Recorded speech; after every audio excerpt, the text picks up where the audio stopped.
Estamos começando aqui um vídeo falando sobre modos de produção apresentados pelo sociólogo Karl Marx na sua obra Manifesto do Partido Comunista.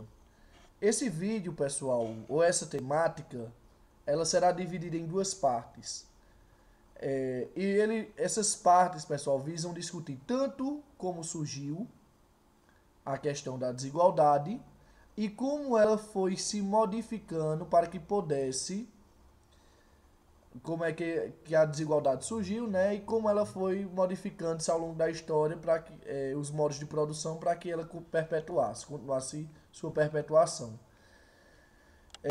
O primeiro modo apresentado na obra de Karl Marx é o modo de vida primitivo, que inclusive é bastante questionado, porque não é bem um modo de produção.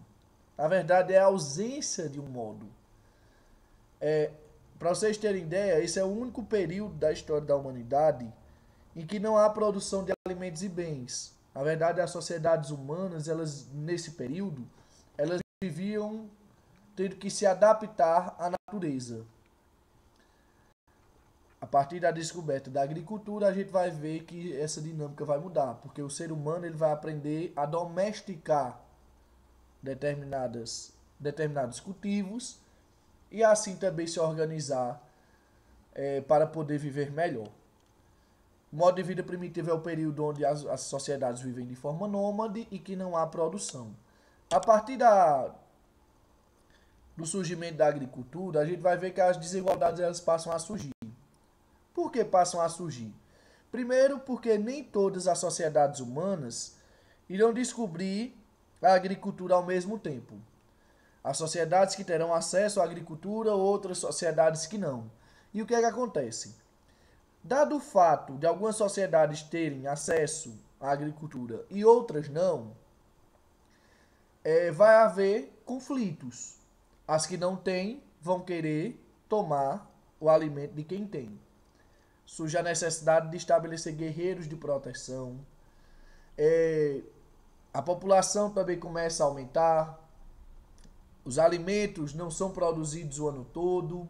Surge a necessidade de calcular a quantidade da população, a quantidade de alimentos que podem ser distribuídos, por quanto tempo. Depois esses números que surgiram para calcular essas coisas se tornam letras. Alguns passam a associar a produtividade a aspectos divinos, surgem também a necessidade de cultos, de veneração aos deuses.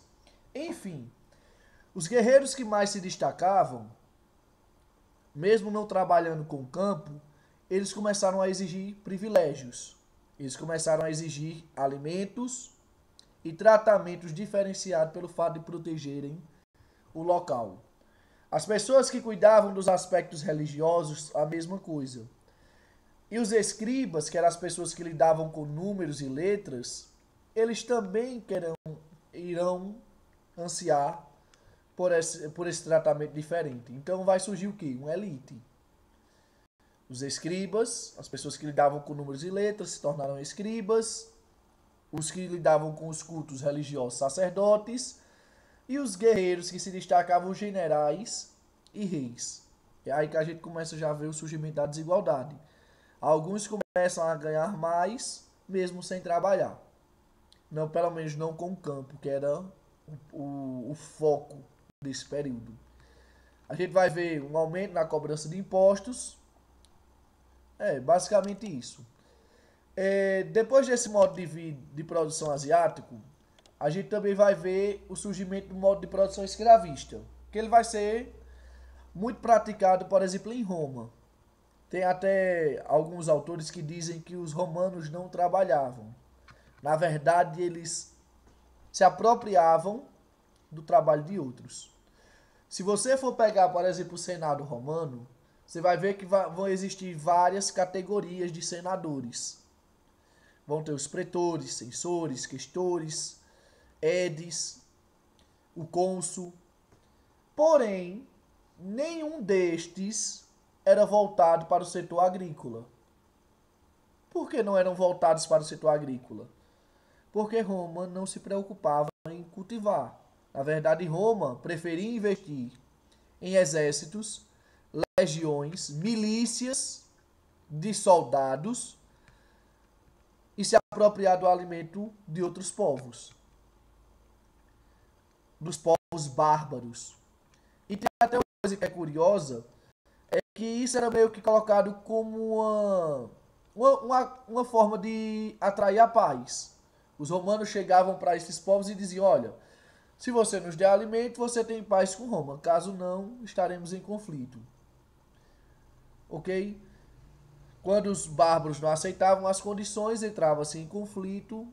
Existiam diversos mortos por ambos os lados. É claro que a grande maioria geralmente era dos bárbaros, pelo menos durante a maior parte do período de predominância do Império Romano. E os que ficavam vivos geralmente eram escravizados, se tornavam escravos, queriam tomar conta dos negócios romanos, ou seja, trabalhar para que o Império Romano tivesse um bom funcionamento. Ok? Então é isso, pessoal. Desde já agradeço a atenção de todos vocês e desejo a vocês bons estudos.